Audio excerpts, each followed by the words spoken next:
Wes, hi everybody, and welcome to another video, and welcome to another review video. More or less, my dear friends, if you've been following my channel for quite some time, you know that my reviews are more about me just rambling for 8 to 15 minutes. But today I want to talk about Elric of Melniboné, a book I have promised that I will talk about for like a long time, and I have been receiving requests from my subscribers when I am finally going to cover Elric of Melniboné. Well, here it is. I have been rereading the entire saga, the entire series, for about the third time, I think.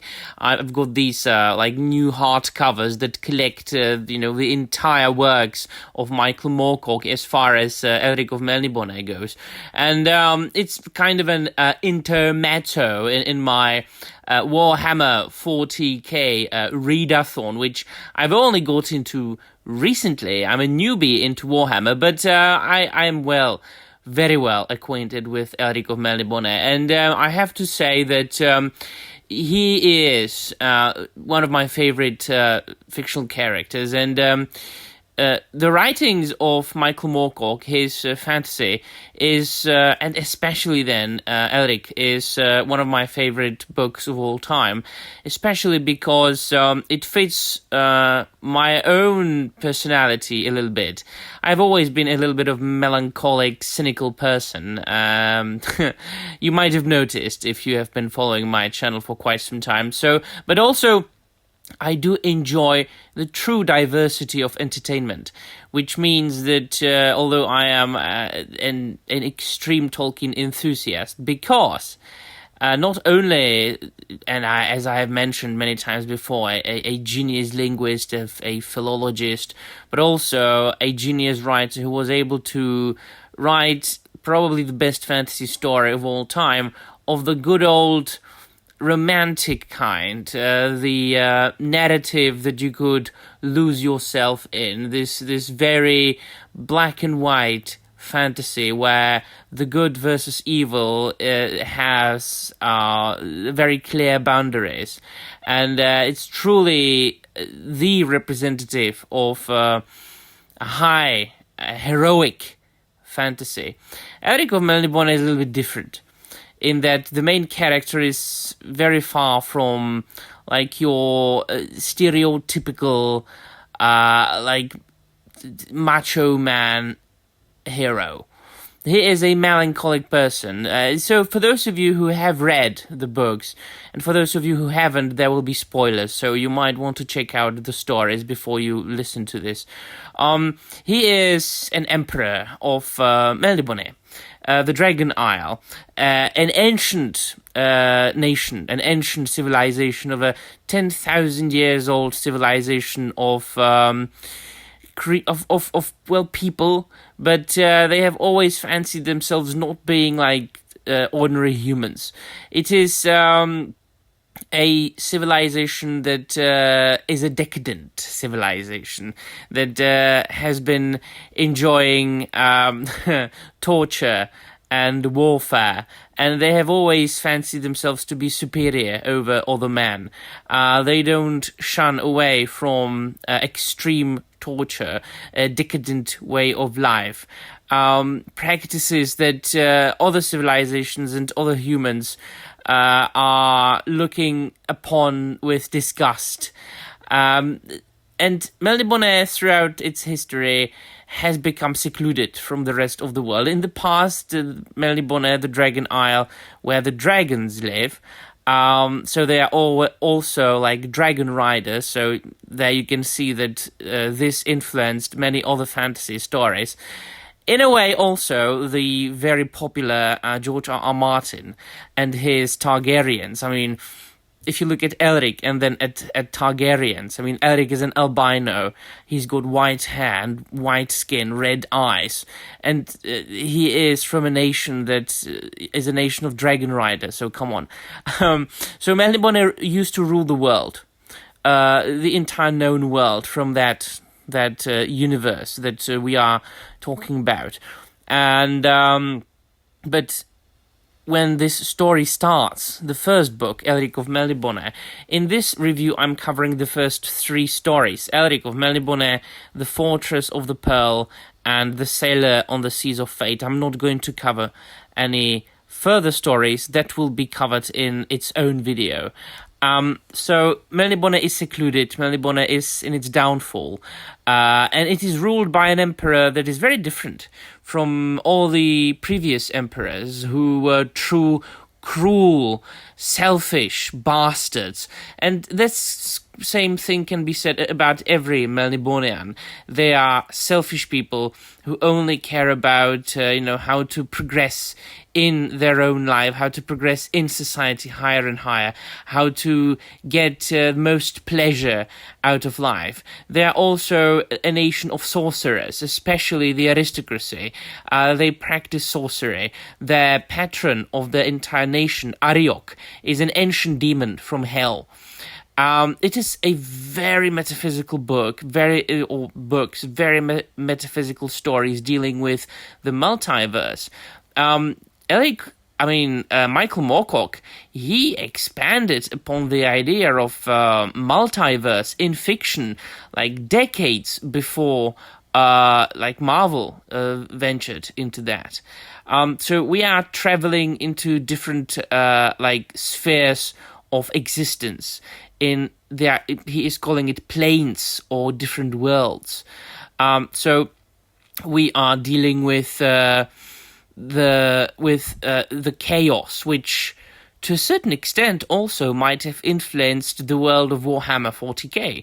The chaos being basically the evil powers in the world, like Ariok, which is the demon, which is the lord of hell, that is not only the patron of Melniboné and the patron of the Melnibonian emperors, but in the stories, the patron of Elric as well. A little bit of an unreliable patron who only comes to Elric's aid when Ariok himself wants. And so, of all the 3 stories, I fancy the first one the most. The story of the first book, Elric of Melniboné, finds Elric on his ruby throne. And, of course, he's a troubled hero, a troubled character, because, as I said, he's a very different from all the other previous Melnibonéans, because he is a compassionate man, a man who has all the emotions of a normal human being, not of the cruel, selfish, rather inhuman Melnibonéan. He knows love, he knows passion, he knows compassion. He detests his own people. He wants to change Melniboné. He wants to transform Melniboné into an honorable nation, not into a nation of cruel people, which the Melnibonéans are. And so he's struggling. He doesn't really want to be the emperor. And there's Irkun, which is his cousin, and he wants to usurp the throne. And the sister of this cousin, Simoril, is Elric's lover, and they are about to get married. And the Melnibonéans are, of course, so twisted that Irkun, the man who wants to usurp the throne of Melniboné, also wants to marry his own sister. See how much Elric of Melniboné inspired George R. R. Martin and the Targaryens? Yeah, so the first book is really an introduction of the character, of the story, of the world. There is the struggle between Elric and Irkun, and the quote-unquote love triangle as well, as far as Simoril goes. And so Irkun tries to do a little rebellion there, a coup, which doesn't work out. He apprehends Simoril, he leaves Melniboné, he escapes, and then Elric is looking for Simoril, his love, and for Irkun. And they embark upon a quest to find Simoril and save her. And it ends up in a very interesting way. on a cliffhanger, actually, when Elric sets upon another quest to roam the kingdoms, the three kingdoms, to learn the ways of ordinary people, so he can transform Melniboné into a nation of honorable people. Of course, in this volume, he also finds the Stormbringer, the sword, the demonic dark rune sword that eats souls.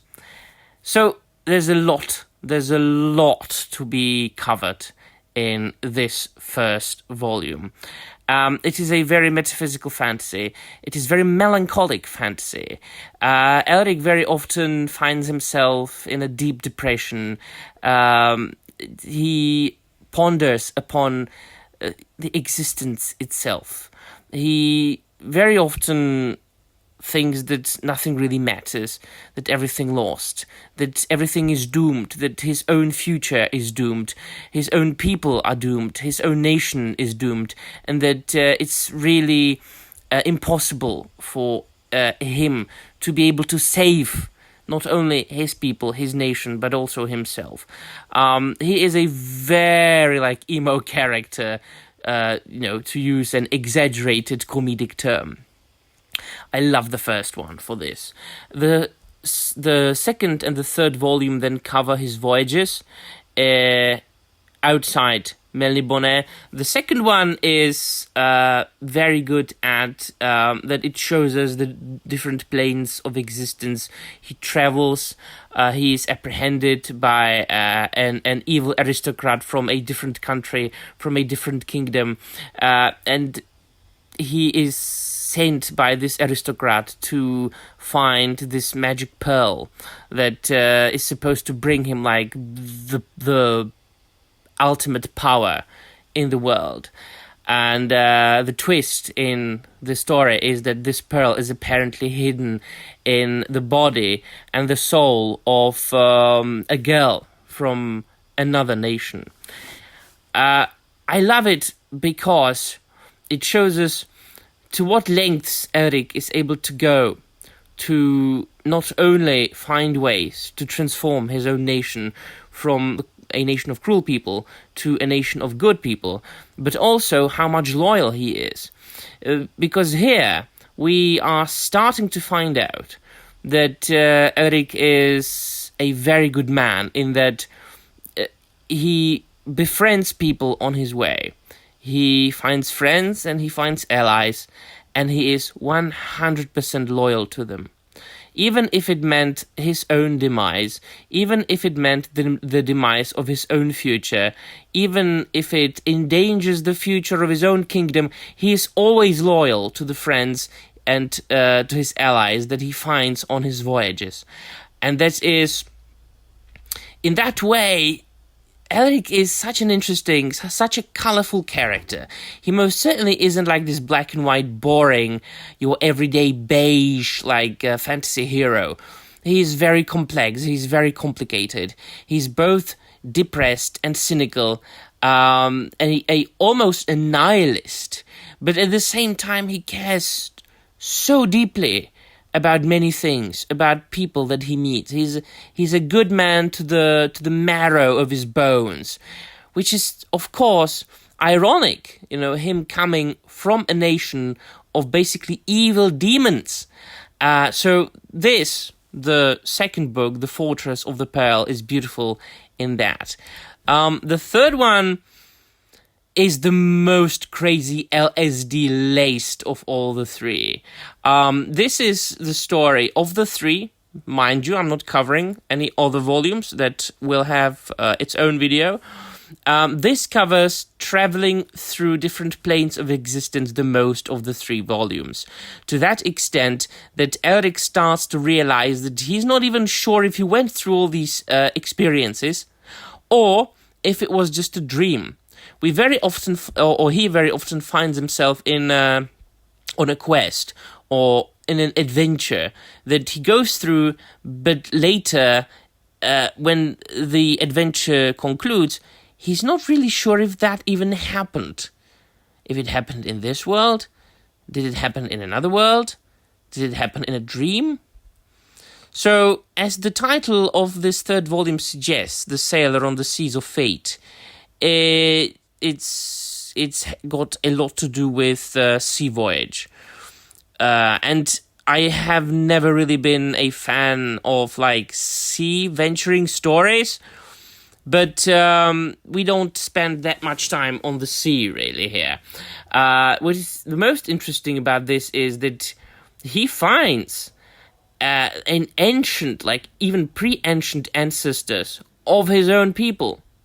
He ventures to a city of people who later established Melniboné, and he finds out how it came to be that his own people became such intolerable, cruel, awful monsters that they are.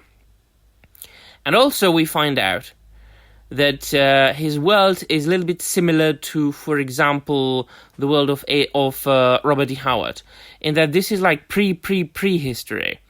This is set in our world, in our reality, millennia before the recorded history. And so these are the reasons why I love Elric of Melniboné. It's such a great storytelling, such a great world building, such interesting, colorful characters that you cannot find in any other stories. And this is also where I will say that the people who say that The Witcher by Andrzej Sapkowski is a ripoff of Elric of Melniboné, they couldn't be more wrong. Only just what I've just described in the 16 minutes, does any of it remind you of Geralt of Rivia, other than the physical appearance of the character? Absolutely not. And the final remark I will say, as much as I love Geralt of Rivia, he isn't as much of an intriguing, complicated, colorful character as Elric of Melniboné. So people who are saying that Witcher is a ripoff of Elric, they couldn't be more wrong, because those two characters are completely different. And the stories are completely different. So, let me know in the comments down below what you think. Have you read Elric of Melniboné, The Fortress of the Pearl, and The Sailor on the Seas of Fate? If so, what do you think about that? Which one of the three is your favorite? And that'll be all. Thank you very much for watching, and I'm out of here.